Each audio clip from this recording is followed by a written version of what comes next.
bagaimana cara kita meningkatkan iman kita kepada takdir Allah gitu, supaya kita itu tidak selalu melihat sepenggal pengalaman yang membuat kecewa gitu ya Pak Ustadz. Misalnya sebelum menikah saya itu selalu membuat wishlist keinginan saya, tapi ternyata keinginan saya itu tidak ada satupun yang terwujud gitu. Bahkan setelah menikah ternyata ujiannya itu lebih berat gitu, kayak mau pergi sulit, bertahan sakit, seperti itu ya Pak Ustadz. Jadi bahkan hal-hal yang tidak saya inginkan itu yang malah terjadi. Apa bentar lagi saya mau beli mobil atau rumah besar, soalnya saya gitu nggak pingin punya mobil karena mabukan, punya rumah besar capek ngurusnya. Karena setiap hal yang tidak saya inginkan itu yang terwujud, sedangkan hal-hal yang saya inginkan itu tidak pernah terwujud. Seperti saya bercita-cita menjadi seorang guru, tapi ternyata saya hanya menjadi seorang ibu rumah tangga. Seperti itu ya Ustadz. Terima kasih Ustadz. Assalamualaikum warahmatullahi wabarakatuh. Pertama saya pengen ngucapin selamat dulu buat Kak Aini udah menjadi ibu rumah tangga. Karena menurut saya menjadi ibu rumah tangga itu profesi paling mulia. Jadi gak ada yang lebih mulia bagi seorang perempuan daripada menjadi seorang istri dan seorang ibu. Jadi jangan berkecil hati menjadi seorang istri. Jangan rendah diri menulis misalnya pekerjaan IRT, ibu rumah tangga. Itu tuh pekerjaan keren banget loh. Walaupun banyak profesi keren, misalnya ada guru, ada dokter, ada pengusaha, ada ASN, ada apalah ya. Kan keren-keren semua tuh. Tapi menulis IRT tetaplah yang terkeren menurut saya nih. Dan saya mendengar dari banyak guru saya, dari banyak orang-orang besar, mereka kagum kepada profesi ibu rumah tangga. Bahkan di luar negeri, di beberapa negara itu profesi ibu rumah tangga itu dihargai sama pemerintah, saking pentingnya bagi generasi kan, bagi sebuah peradaban, bagi sebuah bangsa. Jadi Kak Aini itu udah menjadi seorang perempuan sukses, menjadi istri dan menjadi ibu. Kak Aini itu udah sukses banget gitu. Kedua, kalau hobi atau passionnya Kak Aini itu ngajar, maka orang yang paling berhak mendapatkan passion terbaiknya Kak Aini itu adalah anak-anaknya. Untuk mungkin sebelum sampai suatu saat Allah takdirkan Kak Aini ngajar di luar juga, tapi mengajar itu kan gak terbatas dengan akademik dan seterusnya kan. Harusnya Kak Aini yang punya passion ngajar, kayaknya Allah pengen nih passion yang besar Kak Aini untuk ngajar itu tuh diberikan justru kepada yang paling berhak mendapatkannya, yaitu anak-anaknya Kak Aini. Kebayang gak Kak Aini jadi ustazah bagi anak-anaknya yang masih kecil? Makanya saya tanya usia berapa, ternyata emang masih usia yang sangat berharga tuh, usia emas kan, dan itu sangat membutuhkan Kak Aini. Mungkin hikmahnya adalah kalau Kak Aini ngajar di luar, kasihan nanti anak-anak kelewatan masa-masa usia emasnya, tidak disentuh pendidikan oleh Kak Aini yang memang mungkin kelebihannya di dunia pendidikan. Apalagi diberikan secara kasih sayang, bukan hanya profesional, tapi dengan kasih sayang seorang ibu. Siapa tahu memang Kak Aini memang Allah takdirkan pengen disuruh jadi guru dulu buat anak-anaknya, sampai suatu saat nanti bisa jadi guru buat yang lain. Likulli syai'in ajaluh, segala sesuatu itu ada waktunya. Jadi jadilah guru bagi anak-anak, nikmati ngajar anak-anak. Walaupun saya bukan guru ya, dan di rumah nggak sesoleh yang dibikin sama Alwi ya, tapi anak itu senang belajar sama saya gitu. Kenapa? Kalau belajar sama baba itu kayak nggak terlalu kaku gitu. Mungkin di rumah saya kan jadi badut ya, kalau di rumah ya jadi badut lah, jadi anak kecil lah, pokoknya ya bedalah jadi baba sama jadi uha.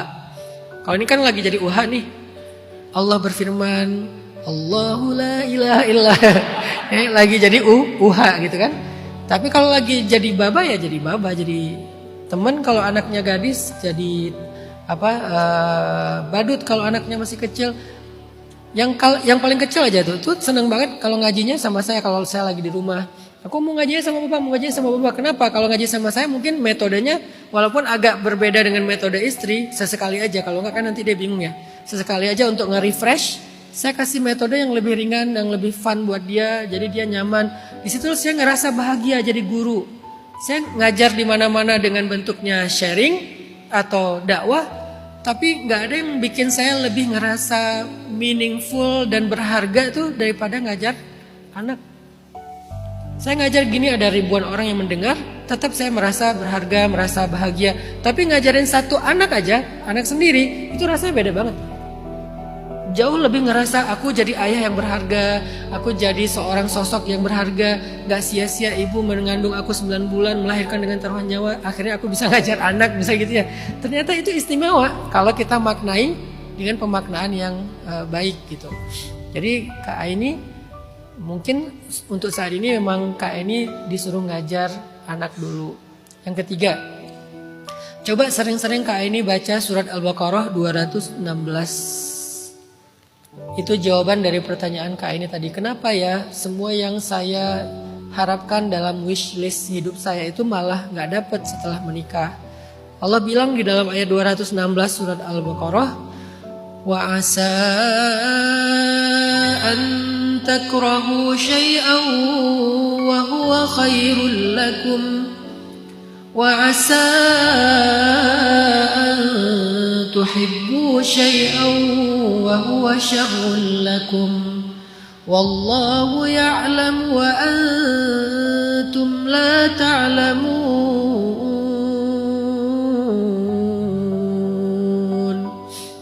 Bisa jadi kalian benci sesuatu padahal itu baik untuk kalian. Bisa jadi kalian menyukai sesuatu padahal itu buruk untuk kalian. Kok bisa gitu Ustaz? Ya karena kalian gak tahu, Allah lebih tahu. Kalian pengennya begini-begini, punya harapan ini, punya wishlist ini, punya keinginan ini. Bisa jadi itu gak baik buat kamu. Walaupun menurut kamu itu baik.